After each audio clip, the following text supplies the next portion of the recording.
Sushupti utkrantyoho vedena.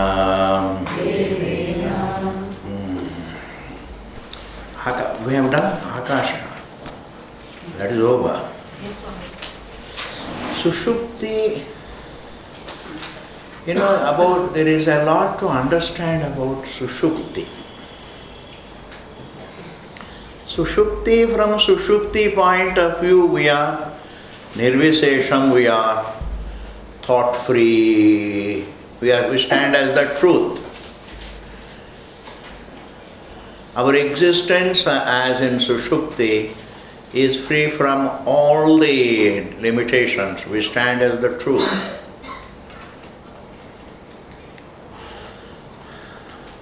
But Utkranti, departure, the one who moves to another body, he moves to another body with the identity of being an individual.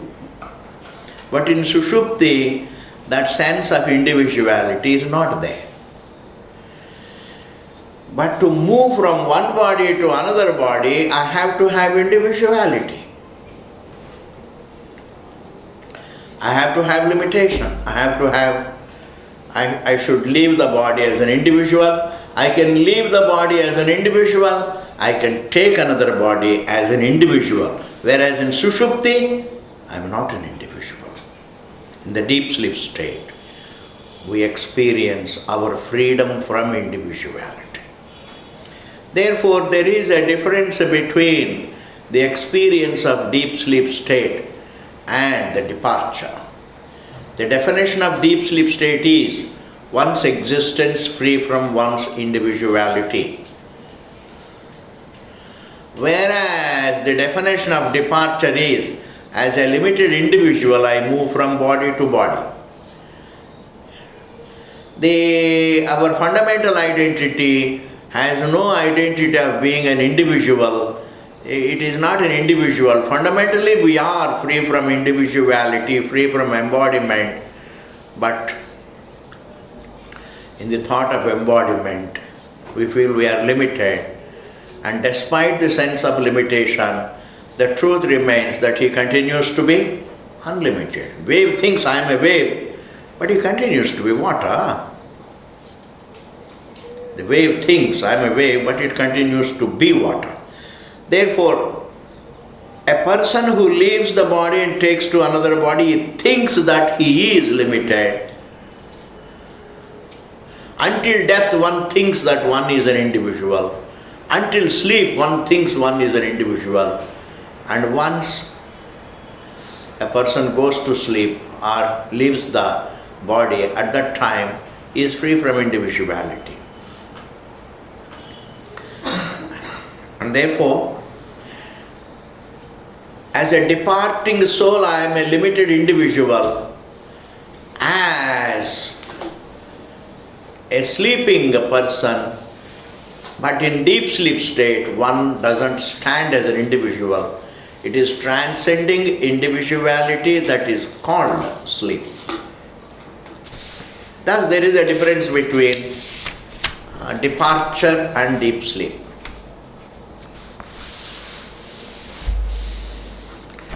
The one who doesn't know his freedom from individuality thinks that he is an individual and keeps moving from body to body. And if a person thinks that he is free from individuality fundamentally, then he falsifies the very sense, the idea that I move. Like the wave, when it understands that I am water, then the idea that I will be reborn in another form will be gone. A form can think, as an identity. Looking at myself as a form, I can think that I will have another form. Because now I have a form. So later on, after this form is gone, I will have another form. But if a person understands that he is formless, which is his nature, whether he understands it or not, that is his nature, then he falsifies the idea that I am going to take another form, because he is free from this form, next form, next form. He is not a form, that's it. He is not a form. He is a being. Therefore, this is a very important, it's a very Shastrik Sutraji. There is a difference between Sushupti and death. Death should be taken as a departure. Moving from one body to another body is a different thing from freedom from that movement. In Sushupti, you are free from the idea of movement, whereas the death is, I am moving, I am going to move away from this form and move. Maybe I will move to another form. Even while dying, one thinks that I am leaving this world, I am leaving this form. So the sense that I am leaving makes me an individual. And the understanding nobody leaves anything, everything is one silence. Therefore, the sense that I am leaving makes me a jiva. And the understanding that nobody leaves anything. Everything is one piece. That is the Swarupa. And therefore, there is a difference between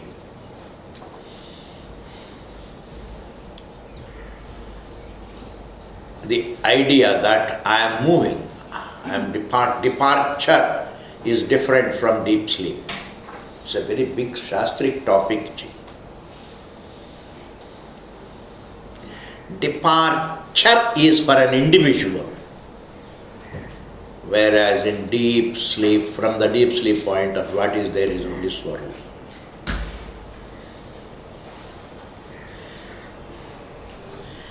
And it is also said, the definition of Sushupti is made clearer. Patyadi Shabdebhyah. Patyadi Shabdebhyah. Adipatihi, the one who departs from, Pati means Adipati. Pati means Adipati. The one who departs is not really Adipati, the Lord.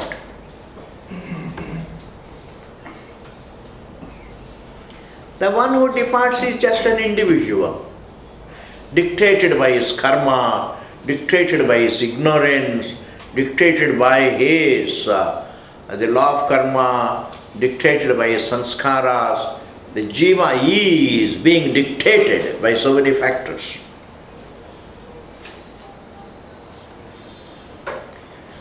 When you transcend the mind, there is nothing to dictate you. You are peaceful. When the thought is not there, nobody is dictating me. When thought is there, I am dictated by my own thinking. I am dictated by my thinking. If I think that person is bad, if that is my thinking, then my whole behavior is dictated by that thinking. And then my halat also is dictated by that thinking. Therefore, we are dictated by our own thinking, but when we transcend that thought, when we are free from thought, then we are not dictated, then we stand as Adipati, the truth. Undictated we are truth, dictated we are jiva. When we don't understand our Swarupa that is not dictated, when it is not understood, then we look at ourselves as jivas. As jivas, we are dictated by our own thinking. We are not dictated by our being, but our being, we, the being, looks to be dictated by our thinking. Thinking seems to dictate us.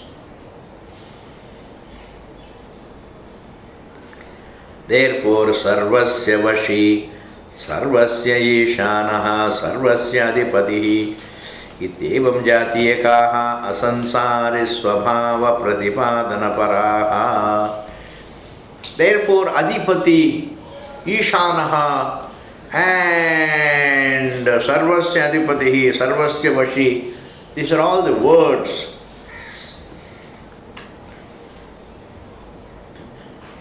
which imply that we are by nature not dictated, but in ignorance we are dictated. Therefore, departure is in the realm of ignorance, whereas freedom is in the nature of one's nature, in the realm of one's nature. One's nature is free, but in the realm of ignorance of that nature, one is dictated by. Patyadi shabdebhyaha, from these words like Vashi, Ishanaha, Adipatihi, it is clear that the jiva is different from, the limitation is different from unlimitedness. The same individual is both limited in ignorance. He thinks he is limited, but he remains unlimited. So the limited and the unlimited are not two entities. The limited and the unlimited are not two entities. The same is unlimited by nature and thinks he is limited. We think we are human individuals. We think we are biological individuals. We think we are physiological, psychological individuals, chemical individuals. We are made of chemistry, physics and biology, etc. And even economics.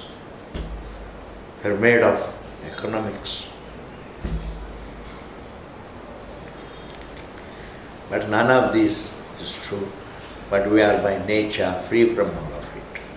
Freedom from all that I think that I am is our nature. Thus there is a difference between being unlimited, thinking that I am limited. Therefore, who travels from one form to another form? The one who thinks that I am a form travels from one form to another. But the unlimited identity doesn't travel. Unlimited identity, how can it travel? How can the space travel from one place to another place? How can the space travel? Swamiji, space also travels. How? Supposing, Swamiji, there is a pot, and inside the pot there is space, and I carry the pot. Then the space in it also is traveling.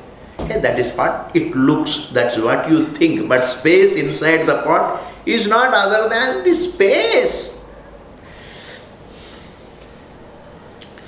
Space inside the pot is not the space, not different from the space outside. Ghatakasha is not different from Mahakasha. Ghatakasha is not different from Mahakasha. Ghatakasha is Mahakasha. And therefore, space can't move because it's unlimited. That is the only logic. Space is unlimited, boundless. Similarly, the unlimited self cannot travel because it is unlimited. Everything is hinged on it. Everything is it. Sound can travel, silence cannot travel. Sound can travel, the vibrations can travel. Sound can travel. Silence cannot travel. Supposing I sit like this, does it travel? It does not travel. Only words travel. Silence doesn't enlighten, please understand. Only the teaching enlightens. Teaching can touch the thinking of the education is always in the form of teaching. If a Swami comes and I come there, yeah, sit quiet. Does it enlighten you? I don't think so. Even though people may think, when you are silent, then we also become silent. We become very happy. But that's not enlightenment. It is some tranquility of your mind for the time being. Like while taking a Madras cup of coffee, you become quiet. I think coffee induces a greater silence than merely sitting. It is understanding our nature, Ji. Use silence relative silence to understand the absolute silence that one is. Use relative peace to understand the absolute peace that you are. Use relative comfort to understand the absolute comfort that one is. Therefore, sounds can vibrate. Silence is. And silence is not second to you. Your existence is silence. You are a silent being. Silentness of one's existence is what we call silence. It is not merely the absence of sound. Silentness of one's existence is called silence. It is within the silentness of one's being is born the noise of every thought. It is within the silentness of one's being is born every worry, every thought of worry, every thought of desire, every thought of this. Every mental noise is born in the silence, in the silentness of one's being. It is that silentness of one's being that illumines all the noises. The noises appear in that silence and resolve in that silence. That silence is one's nature. And therefore, silence doesn't travel, sounds travel. Similarly, a man who thinks I am a form travels. The one who understands he is not a form, the unlimited can't travel. Why? Because he is unlimited. The limited can travel. Why? He is limited. A notional travel. So there is a lot of it. But now, we are going to begin a new Padaji. Prathamadhyaye Chaturtha Pada. So, on the first Sunday of the new year, we are going to start what? A new Pada. It's a great thing. Anumanika Adhikaranam. Anumana means kind of inference. Guessing, logically guessing. A logical guess is called Anumana. A logical inference. But this logical guesswork, the logical inferences, the logical speculations, they are all valid when it comes to the empirical, the physical phenomena.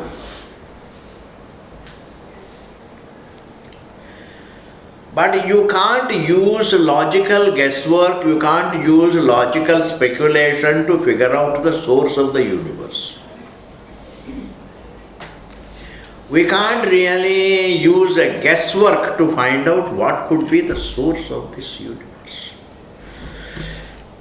Some of the old scholars they indulged in a lot of logical guesswork. And one of them was Kapila, Sankhya Kapila. Kapila was a rishi. Kapila. He was a rishi who founded a school of thought called Sankhya, meaning not accepting Vedanta, the Shastram. He says, by sheer logic we can know the truth. It's like these Western philosophers, by sheer logic, by sheer reasoning, we can know the truth, we don't need the scripture. This is how this man, Kapila, started his life. He founded a school called Sankhya school. So he ultimately said, this whole Jagat is inert, therefore it must have sprung from a very subtle inert thing called the subtle matter, the unmanifest matter called Pradhana.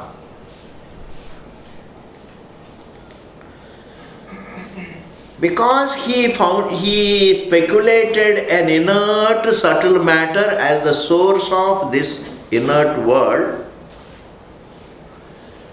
because he speculated it, and being a logical speculation, it caught on.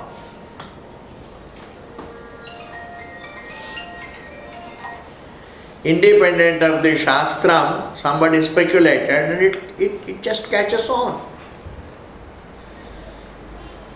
And he gets the followers. There always, any new thought has some followers. Because people get bored with old thoughts. And the oldest thought, oldest literature is Shastra. And if you tell we are going to teach Shastra, acha, that old Veda,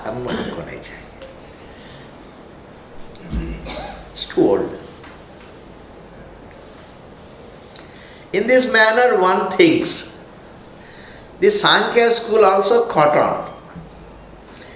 Not only it caught on with the intellectuals, but it caught on with those also who were studying the Shastra. That is the headache.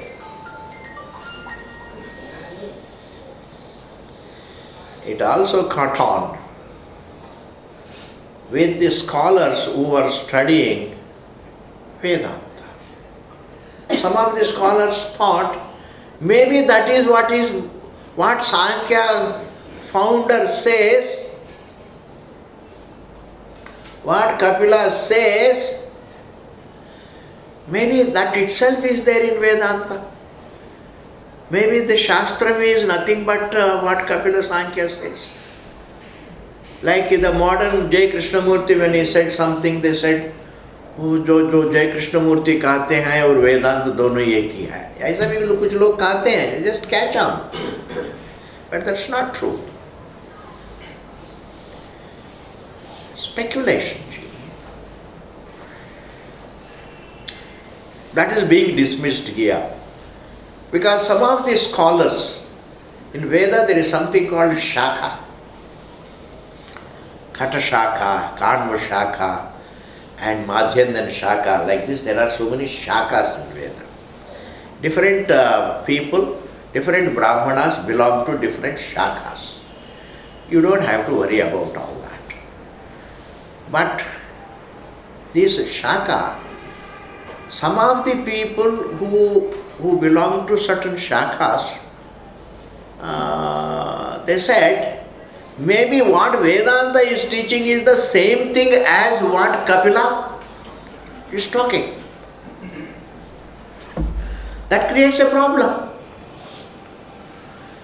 And therefore that is being dismissed here by Bhashyakara. My dear, there is no Shakha in the Veda that does the guesswork. It never accepts the matter as the source of matter.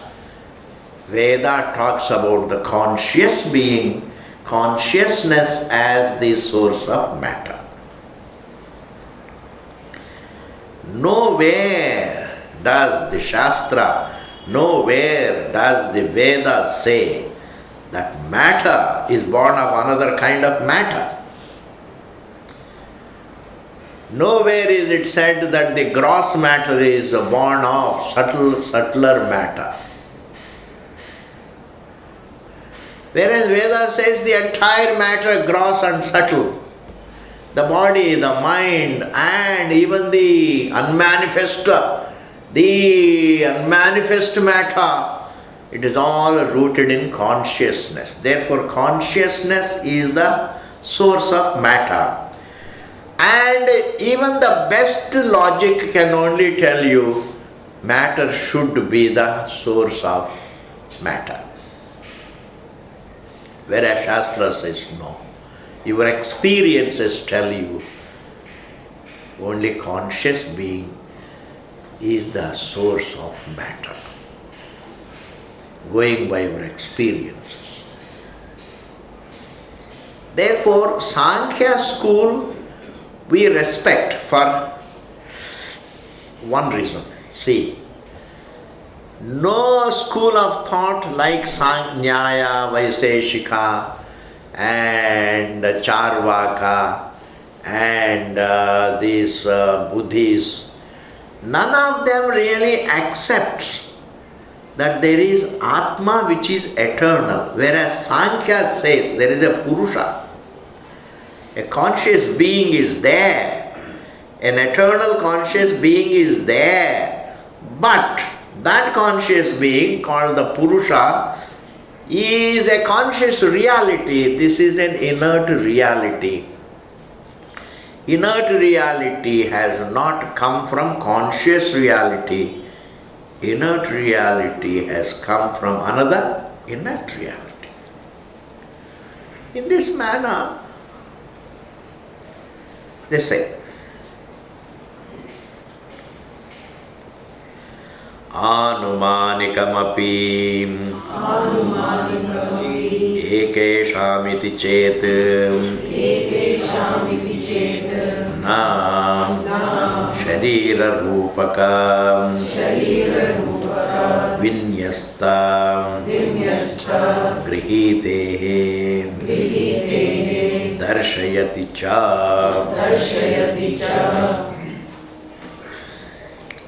You know, in Kathopanishad there is a shloka.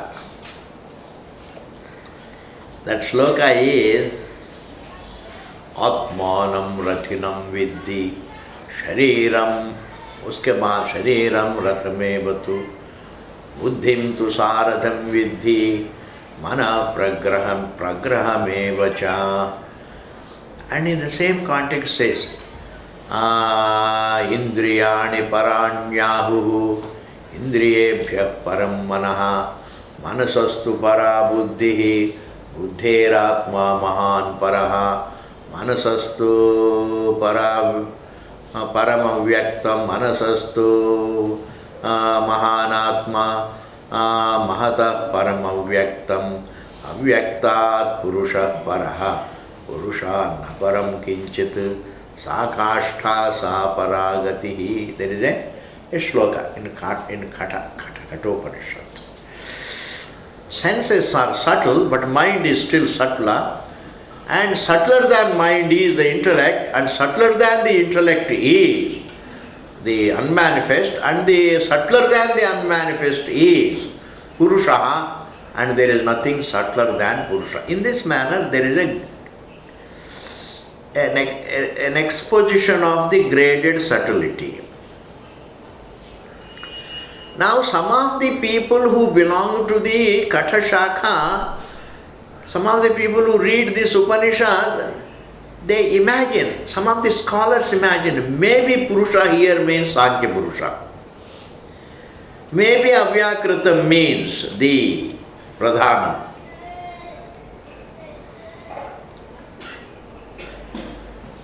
In this manner, they have a doubt.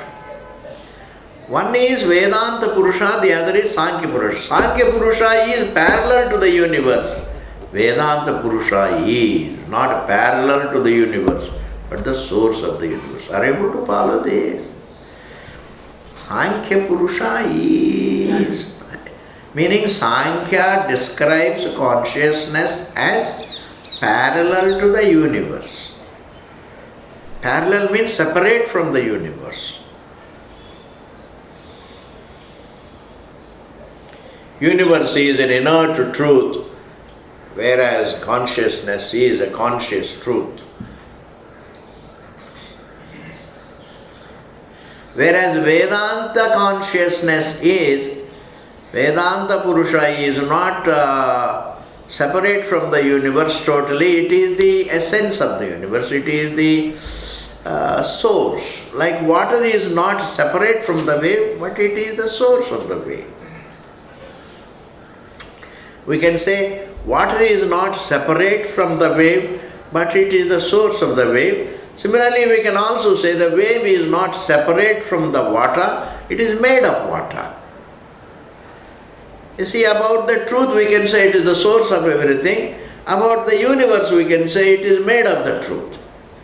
Thus there is oneness between matter and consciousness. As per Vedanta, there is oneness of matter with consciousness. Whereas, according to Sankhya school, matter is a different reality and Purusha consciousness is a different reality. Now there is a flaw in this statement. How? If you can follow, I will talk. So if consciousness is something that is separate from the matter, from the Jagat, as divided from Jagat it should be limited. Yet they say consciousness is unlimited. How can it exclude something and still be unlimited? How can it exclude something and still be unlimited? How can it exclude Jagat and still be unlimited? Space is unlimited because it includes air, fire, water, earth in it as it. Anything that excludes something cannot be unlimited. That which is all-inclusive alone is unlimited. Vedanta says consciousness is all-inclusive, meaning it is inclusive of the mind, the body, the time, the space, everything is an appearance in it. It is inclusive in it. There cannot be divided. Therefore here, some of the students of Kathopanishad, some of the Rishi Putras who study the Kathopanishad and start imagining, because everybody is fond of logic. Logic is good, but independent of the Shastra it is misleading. Logic is good to understand the Shastra. Logic is good to understand the Shastra. Logic is not, it is misleading if you use it as a substitute for Shastra. As a substitute for Shastra, if you use logic, it is misleading. Able to follow? Therefore, Anumanikamapi ekesham. Ekesham means for some people. Those who belong to certain shakhas, they start imagining. Maybe what Sankhya is telling is right. Maybe that is what Shastram also says. In this manner. Bhaiya, aisa nahi hai. What Shastram says is not a product of logic. Our existence is not a product of logic. Our existence is not a guesswork. Our existence is a solid, choicelessly felt existence. We don't infer our existence. We feel our existence. It's not something that is inferred. You can't say, I am sitting in Ramana Kendra, therefore I am. I am, therefore मैं रमण केंद्र में बैठा हूँ इसलिए मैं हूँ.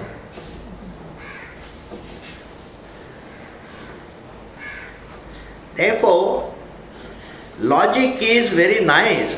All intellectuals are misled by their logic because they use logic independent of the Shastra. Anyway, Anumanikam api. Anumanikam means, the inferred pradhanam. The inferred pradhanam as the source of the Jagat. The subtler matter as the source of the seen matter. The space is space, air, fire, water, earth. These are all gross matter. Okay? And for this gross matter, the source is subtler matter. So, concluding that there is a subtler matter which is the source of this grosser matter, that is called guessing, intellectual guesswork. And that intellectual guesswork born conclusion is called anumanikam, that inferred pradhanam. And they use the term pradhanam for this. Anumanikam avyekesham iti chet na. Shankara Bhashyakara, Sutrakara says, no sir. Pradhanam, however much it becomes popular in the world, matter as the source of matter, however popular it may become, it is still not what the Shruti says. Sharira rupaka vinyasta grihitehe. It is only that avyakritam, avyaktam, the word avyakta, the word purusha is used there in Kathopanishad as a part of example. Darshayati cha, and it is, the Shruti clearly shows that pradhanam cannot be the source. Even if there is a word pradhanam in the Shastra, yet that the meaning of that word pradhanam is different from the pradhanam that the Sankhya thinks. Even if it is the same, they use the word avyakritam, we use the word avyakritam, they use the word pradhanam, sometimes we also use the word pradhanam, avyakritam.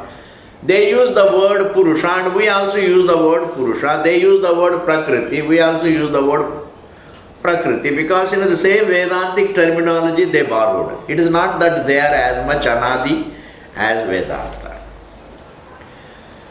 It was founded on a given day. Sankhya was founded on a given day.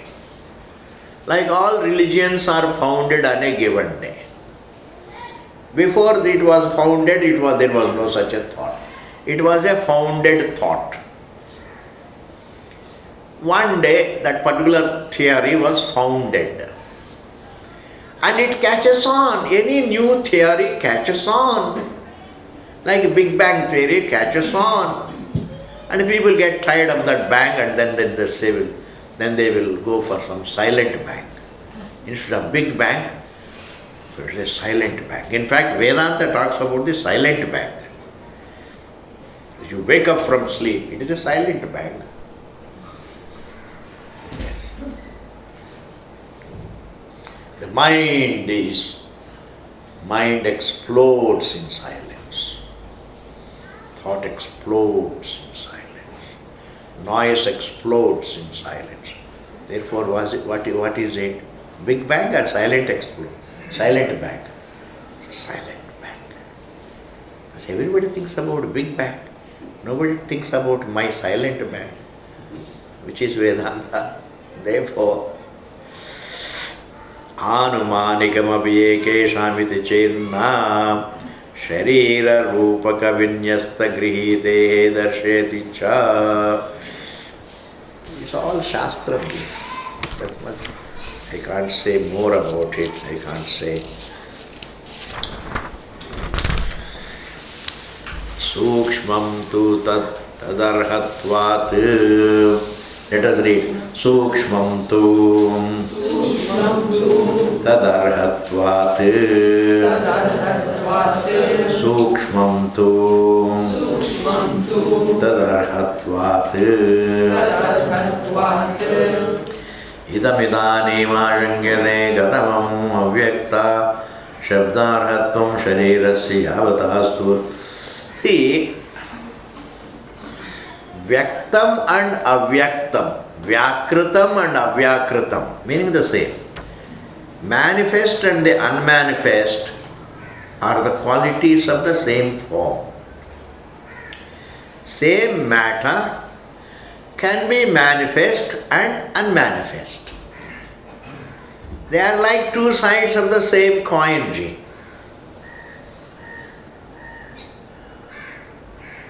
Like you have an unmanifest desire and it becomes manifest. The tree is unmanifest in the seed, the same unmanifest tree becomes manifest. Therefore, manifest and unmanifest are not two entities, they are two stages of the same name and form. ये बहुत जरूरी समझना. Vyakritam and avyakritam is an avastha of names and forms. Manifest state of the name and form and the unmanifest state of the same name and form. The potential and the manifest. The potential of the nama rupa itself becomes manifest as names and forms. The potential. Like even though after taking breakfast you don't feel hungry, but the hunger is there in the potential state. And after some time it becomes manifest.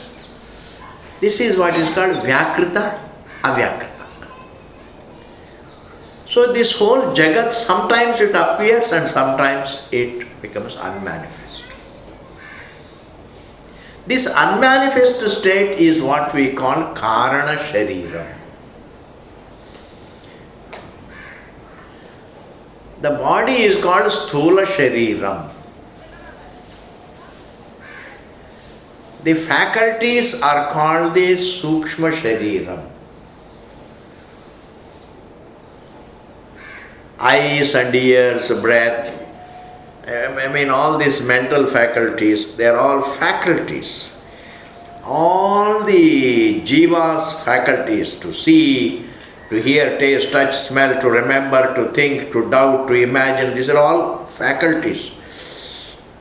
Even karmendriyas, the faculty to walk, talk, and all this, eat, drink, all these things are called faculties, called the various kalas, indriyas.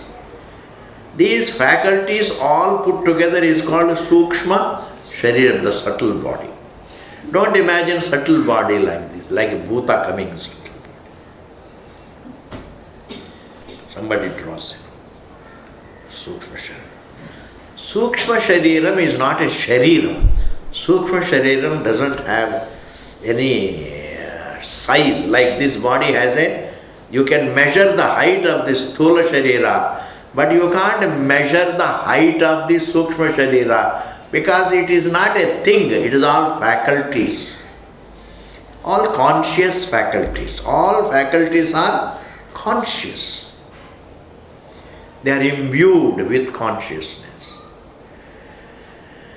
Now you understand what is Sthula Sharira. This body that is burnt off is called Sthula Sharira.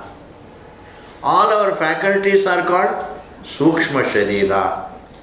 And when man goes to sleep, all faculties and the body, everything becomes unmanifest. That is called Karana Sharira. So don't imagine Karana Sharira. Karana Sharira is also there due to avidya. Sukshma Sharira is felt due to avidya. Sthula Sharira also is there due to avidya. Avidya is not called Karana Sharira. There is a Sthula Sharira felt. I feel the Sthula Sharira, I feel the Sukshma Sharira, I feel the Karana Sharira because I don't understand myself. Avidya is the reason for three Shariras. Avidya is not another Sharira. Ye problem to hai everywhere. They think ignorance is a Karana Sharira. No. Ignorance is the reason for the upadhis. Because of ignorance, I feel confined to the Sthula Sharira. Because of ignorance, I feel confined to the faculties. Because of ignorance, I feel confined to the now manifest and now unmanifest. I feel confined to the potential. And therefore, Sukshmam tu tad arhatvat. And therefore, Avyakritam that is said in Kathopanishad refers to only the Avyakritam, the unmanifest state of the same manifest.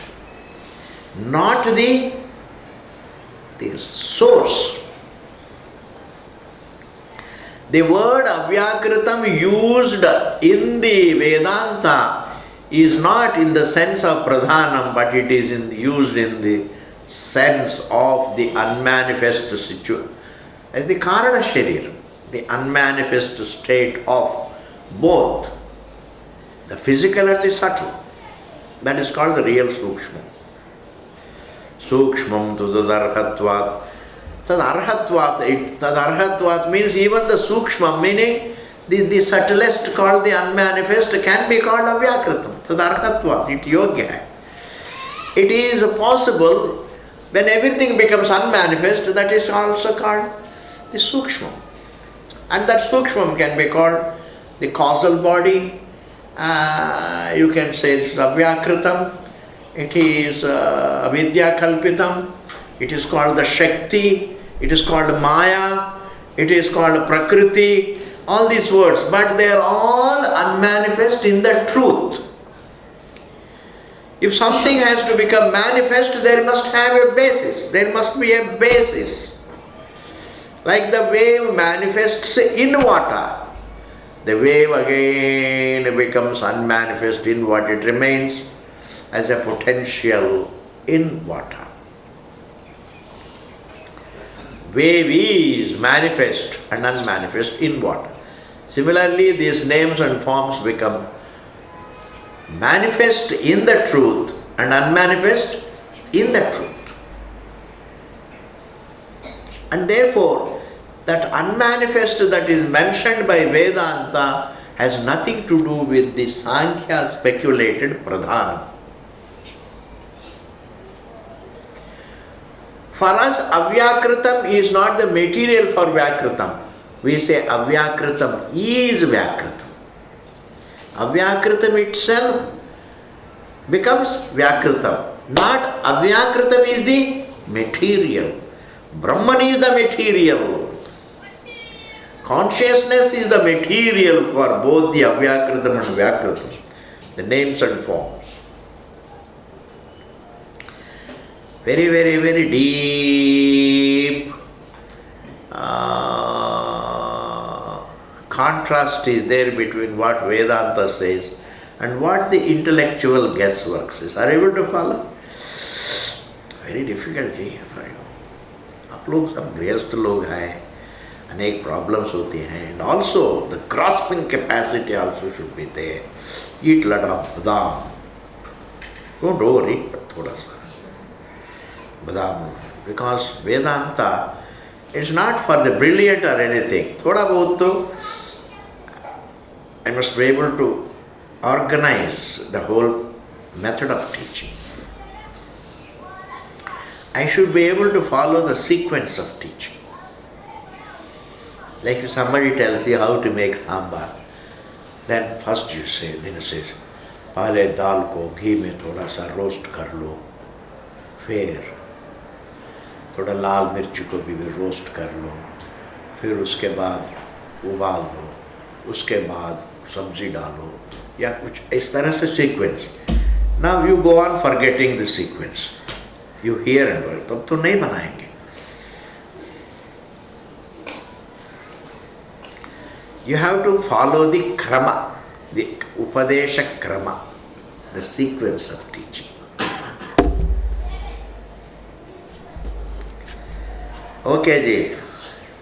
One more verse, one more sutra we will see. Tadadhinatvat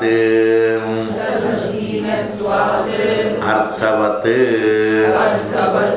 tadadhinatvat. Matter can never be independent of the observer of it. Matter can never be independent of the observer of it. Even to testify to matter, there has to be a conscious being. Matter cannot testify to itself.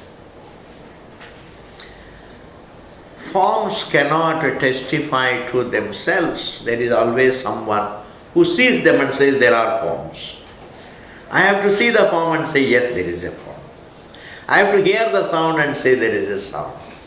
I have to see the universe and then say there is a universe. Therefore, independent of the Purusha, the Prakriti cannot exist. Independent of the dreamer, there cannot be dream. Independent of the conscious thinker, there cannot be any thought. Independent of the conscious rememberer, there is no memory. In fact, no creation is possible without the conscious being. Therefore, according to the Kapila, he tries to say that this universe is independent of consciousness, whereas Vedanta says it's not independent of consciousness, it is made of. Like a wave can never be there independent of water. Wave cannot be there independent of water. If you say there are sound waves, sound waves cannot be there independent of the sound. Sound waves cannot be there independent of the sound. There is a guitar and you pull the strings, so it creates waves. They are all sound waves, but sound waves cannot exist without the sound. The sun rays are not parallel to the sun. The sun rays cannot be independent of the sun. Similarly, the perceptions cannot be independent of the conscious perceiver, and the objects cannot be independent of their observer. Thus, there is a difference between Vedanta and Sankhya school. According to Sankhya school, matter is independent of consciousness, whereas according to Vedanta, matter is made of consciousness. Matter is an appearance in consciousness. Is the truth. Matter is an appearance. Matter is an appearance means matter is called the Jagat. It is an appearance. That is why I see it and I transcend it. See it and I transcend it. Anything that can be transcended is not truth. Truth cannot be transcended, whereas truth transcends all names. Truth transcends all the names and forms, but truth cannot be transcended. Silence transcends all noises, but no noise can transcend silence. It is made of silence. And therefore, this is the main difference between Vedanta and Sankhya school. For them, matter is different, one reality. Consciousness is another reality. They are two separate realities. According to Vedanta, no, matter is not a reality independent of consciousness. It is an appearance within Brahman, the consciousness. Thus, intellectual speculations like Sankhya, Nyaya, Vaisheshika, they are all logical schools of thought, or Charvaka, who says there is no truth, there is no God. Every day, tandoori khao, mota ho jao, vriddh ho jao, sharir chhod do, enjoy the world. If you don't have money, then borrow it from IMF. Then who is going to pay? You don't have to pay, because when you come to know more and more that you have to pay back, you will have a heart attack and you will be gone. So who is going to catch you? Who is going to catch you? After getting burnt, who is going to? How are you going to be caught? Don't unnecessarily get into these morals and ethics and dharma. It will impair your life quality. Thinking too much about dharma, ethics, morals, etc., it will affect the quality of your life, the quality of enjoyments. Don't listen to these shastric people. जो शास्त्र को पढ़ाते उनको मत सुनो.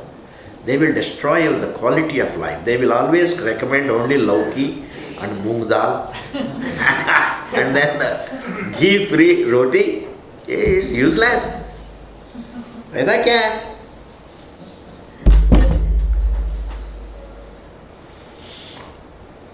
That is also a kind of school, ji. Charvaka means honey-tongued. Very nice to hear, you know. कोई भगवान नहीं, कुछ नहीं, no morals, no ethics, कुछ नहीं. Just enjoy your life, borrow from others, you don't have to pay. You keep postponing repayment and then in the meantime will be gone. Nice to hear, you know. That is why it's called Charu Vak. Charu means very sweet. Vak means vani, honey-tongued. In this manner, different. See, down the history of mankind, I am telling you, there were more speculations about the truth than economics. Human beings have always been using their logic to find out what the secret of this life is. Especially in India, they have been using all their intellectual capabilities to wonder what could be this life about. Why are we here? What is this existence?